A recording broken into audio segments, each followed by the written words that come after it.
Hello అండి అందరికీ. కోడిగుడ్డుతో మీకు ఎన్ని రకాల వెరైటీస్ తెలుసో నాకైతే కామెంట్ చేయండి. మేమైతే ఇవి 4, 5 రకాలుగా అయితే వండుకుంటూ ఉంటాం. ఒక్కోసారి ఆమ్లెట్స్ అని, ఒక్కోసారి ఎగ్ బుర్జీ అని, ఒక్కోసారి కోడిగుడ్డు పులుసు అని ఇలా డిఫరెంట్‌గా అయితే వండుకుంటూ ఉంటాం. మంచులక్ష్మి గారు చెప్పినట్టు నాకు 16 రకాల గుడ్లు చేయడం వచ్చండి. మాకు 16 రకాలు రావు కానీ 4, 5 రకాలైతే మేనేజ్ చేయగలమండి. ఇప్పుడు నేను చేస్తున్నదైతే కోడిగుడ్డు పులుసు. దీనికోసం మనకు కావాల్సినన్ని ఎగ్స్ స్టవ్ పైన పెట్టేసి బాయిల్ అయిన తర్వాత నీట్‌గా పీల్ ఆఫ్ చేసి మధ్య మధ్యలో ఘాట్లు పెట్టుకొని పక్కన పెట్టుకోవాలి. ఇప్పుడు స్టవ్ పైన మరొక బాండీ పెట్టేసి అందులో కొద్దిగా ఆయిల్ వేసి కొద్దిగా చెక్క, లవంగం, యాలకులు, జీలకర్ర వేసి అవి ఫ్రై అయిన తర్వాత ఒక మీడియం సైజ్ ఆనియన్‌ని సన్నగా కట్ చేసి వేసుకోవాలి. అది కూడా ఫ్రై అయిన తర్వాత ఒక టేబుల్ స్పూన్ వరకు అల్లం వెల్లుల్లి పేస్ట్, కొద్దిగా కొబ్బరి పేస్ట్ వేసేసి అవి పచ్చివాసన పోయేంత వరకైతే ఫ్రై చేసుకోవాలి.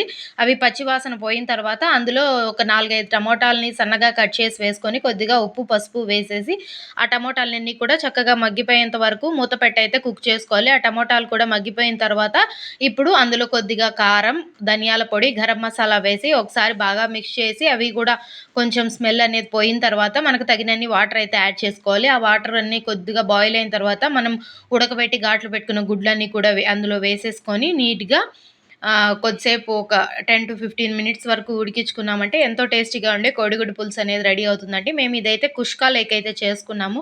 ఈ కోడిగుడ్డు పులుసు చపాతీకైనా, కుష్కాకైనా, ఓన్లీ రైస్ ఐటెమ్‌కైనా దేంట్లోకైనా చాలా బావుంటుందండి. మీరైతే ట్రై చేసి ఎలా కుదిరిందో నాకైతే కామెంట్ చేసి నా ఛానల్ అయితే సబ్స్క్రైబ్ చేసుకోండి. అండ్ కుష్కా రెసిపీ కావాలనుకుంటే మన ఛానల్‌లో ఆల్రెడీ ఇచ్చున్నాను. సో, మీరైతే వెళ్లి ఒకసారి చెక్ చేయండి. Thank you. బై.